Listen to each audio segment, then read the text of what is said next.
Hello, book lovers. I'm Kiki, and welcome back to my little corner on the internet, and a very, very happy new year. It is officially 2025, and may this year be the greatest one yet. And yeah, today, as the title says, we are going to quickly run through what I read in December, as well as how my overall reading year of 2024 went.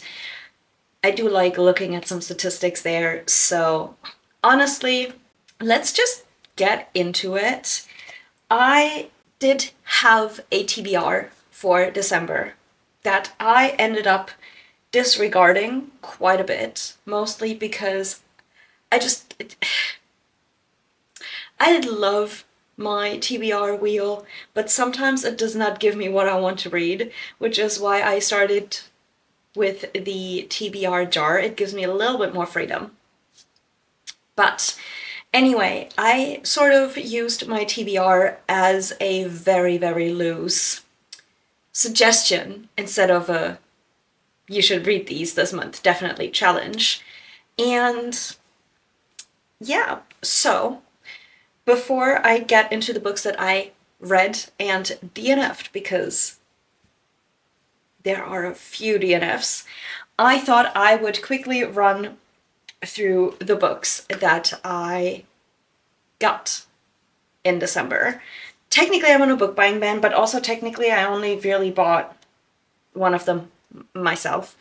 I currently do not have it with me here because it's upstairs where it belongs, but I did get Taylor Swift's Style by Sarah Chappelle, I think her name is, for Christmas, as well as the Eras Tour book. But I am not putting those on my physical TBR because those are like coffee table books, and while I will be reading them and they will be counting towards my reading goal, I am not going to put them on my physical TBR.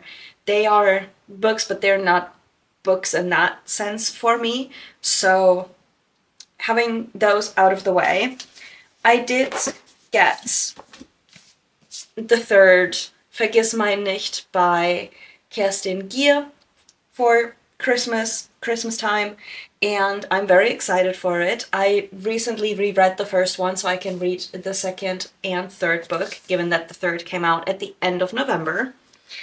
And then I also got Heavenly Tyrant by Xiran J. Zhao. I'm so sorry. But anyway, I'm very excited about this book. I loved The Iron Widow, and I will be rereading this soon so I can jump into this. I thought it was a duology. I wanted to check how many pages this book has because it's big, right? And I saw something, and I don't think it's gonna be just a duology, so we'll see. And I found the last book in the illustrated Tolkien guides at TK Maxx that I needed. I had The Hobbits of Tolkien by David Day, and that made my day. And so I bought it.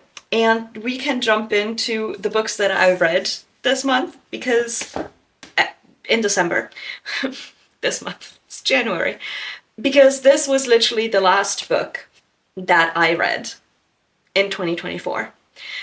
And it was a 1.5 stars. I was so disappointed in this. This was not what I thought it would be. This was not what I was looking for, especially with having read some of the others. But it's pretty, so it's gonna stay. And I was sort of disappointed in this. This was basically just a bunch of where does this word come from BS, and I wanted to know more about hobbits and like stuff, but not why they're called hobbits. Anyway, then I read A World Without Princess, which I gave 3 stars. It's just, I don't know, a big chunk of it was just not vibing with me. And I'm not sure about the ending. I mean, there's more books here, right? So I will see what I think about the third book. But anyway, it was okay. Honestly, that's all I can say. Then I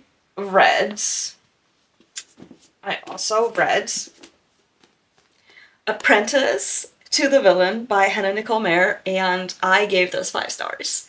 This is exactly what I needed. I gave Assistant to the Villain 5 stars, gave Apprentice to the Villain 5 stars. I will probably give Accomplice to the Villain 5 stars. These are just, you know, when you pick up a book and you feel at home? That's what this was. So, loved that. I also read Pandora's Jar, Women in the Greek Myths by Natalie Haynes, and I did give this 4.25 stars. I enjoyed this quite a lot. I did not realize it was a non-fiction type of book more than like fiction. I mean, Greek mythology is, you know, fiction, but like we are looking at how these women are portrayed also in different plays, in different media throughout the ancient world and also the modern world, and I just thought that was really nice. And through my slight mythology obsession that has developed over the past few years, I didn't know parts of these stories. I didn't know all of them though, and so this was really, really nice. I think I especially liked the chapter about Medea and Pandora, I think, because those were sort of the ones that I knew. I mean, Phaedra I didn't really know much about, and Jocasta, same. But still, it was a really nice read. Then I also read books 14, 15, and 16 in the Grimm Chronicles, and I gave those 4 stars for book 14 and then 3.75 stars for books 15 and 16.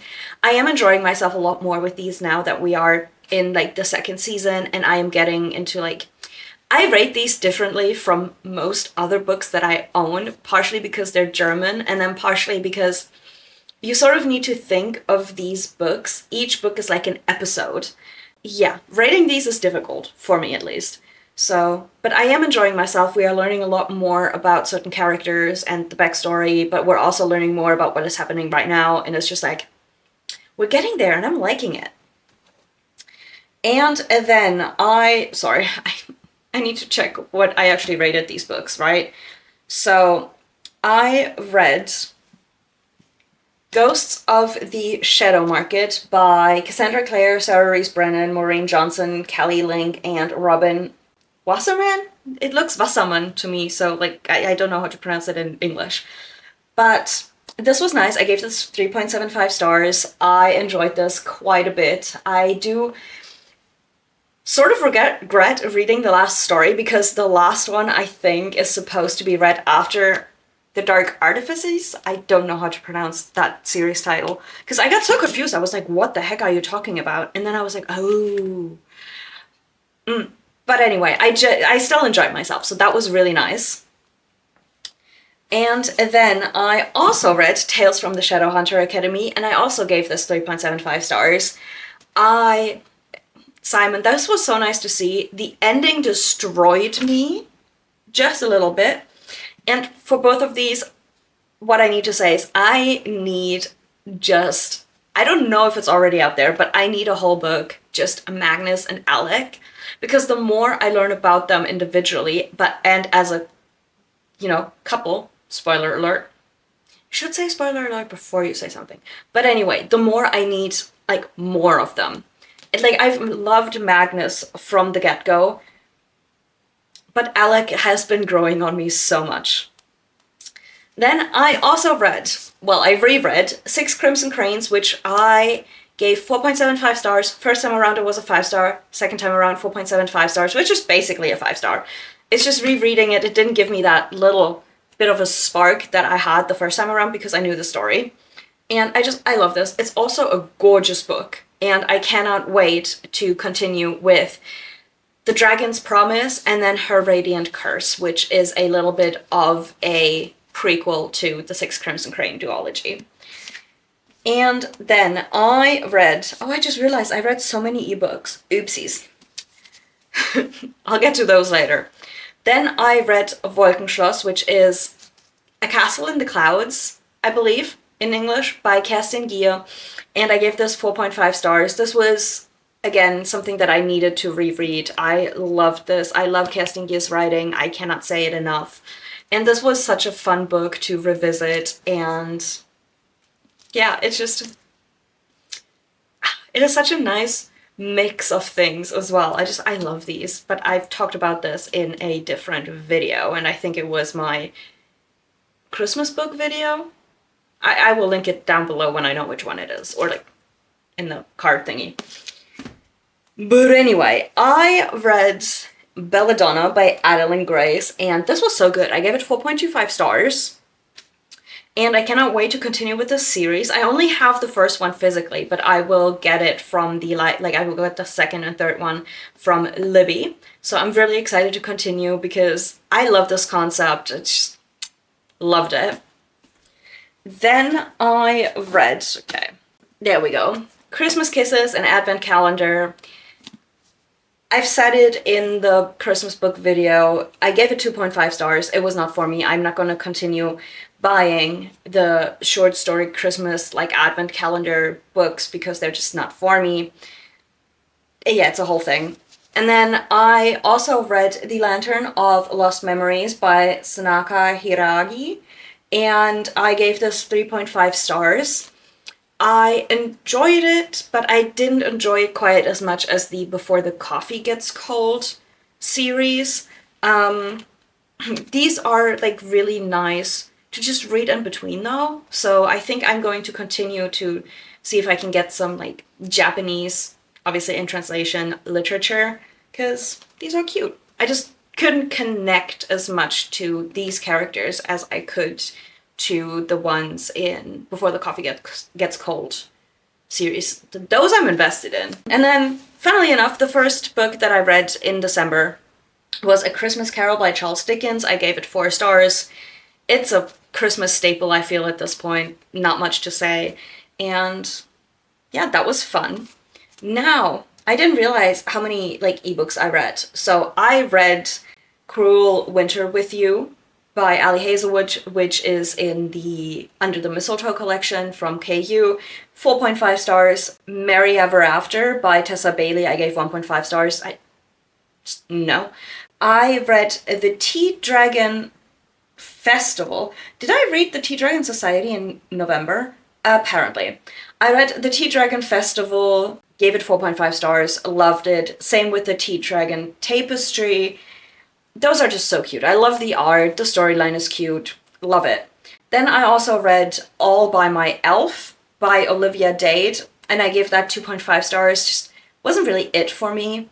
Merriment and Mayhem by Alexandria Bellefleur, and I gave that 3.25 stars, and only later did I realize that I have a book by this author on my physical TBR, and what I was thinking while reading this is I was like, I want more, like I want a full-on book by this author, and I was like, I just realized I have one, and that was the best news ever.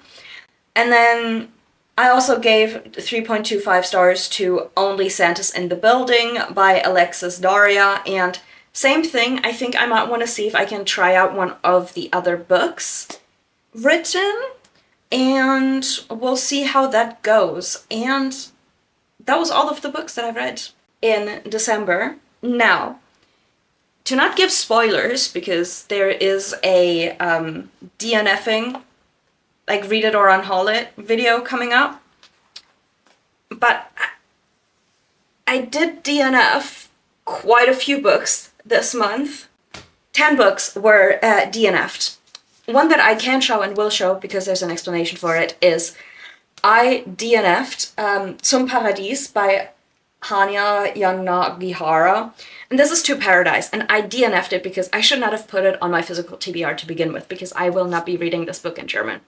I will, at one point, hopefully, get an English copy, and then will I put it on my physical TBR. But this has no business being on my physical TBR, and so I put it off. I will keep this book because it was a gift, but I ain't reading this anytime soon anyway. Like, some of these you will already have seen, some not.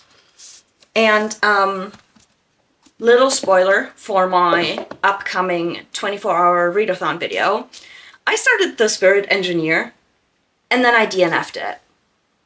Because I couldn't. I thought I would give it, like, until, like, even just, like, read the first part, but I couldn't even make it to the end of part 1. It wasn't for me. It's a softie enough for now, because I think I may just not have been in the right headspace, given that this was book 7 or something that I picked up. Spoiler alert. But that will be in my 24-hour readathon video. Anyway, this is what I read in December, and now let's take a look at my 2024 stats, because I want to know, right? So I read 158 books in 2024. That ended up being 48,811 pages, and 135.25 hours of that was purely audiobooks, which was really nice. And then I had an average time to finish a book of 6 days, many different moods, and nobody is going to be surprised by the fact that fantasy was my most read genre, then romance and young adult, and then Storygraph gives you like all of these different things, right? So I love that. And actually only 70% of the books that I've read were in print format. So that is either books that I own or that I got from the library. But honestly, that's only because I used to not read as much digitally, but now that I have a Kindle, I do like me some Kindle books. And my most read author this year was Tahara Mafi, because I read the entirety of the Shatter Me series this year, and I loved it. I also read mainly in English. I have a couple of German books that I read, but, you know, my average rating from my 150 like reviews, because some of the books were nonfiction and I don't rate nonfiction. Anyway, the 150 books I gave an average rating of 3.86 stars, and we do have a couple of 1 and 2 point something stars, and that is where my DNFing goal comes in for 2025, because I want this average rating to be higher. I understand that like 3 stars is not a bad rating at all, but I don't want to be reading books that are less than a 3-star rating.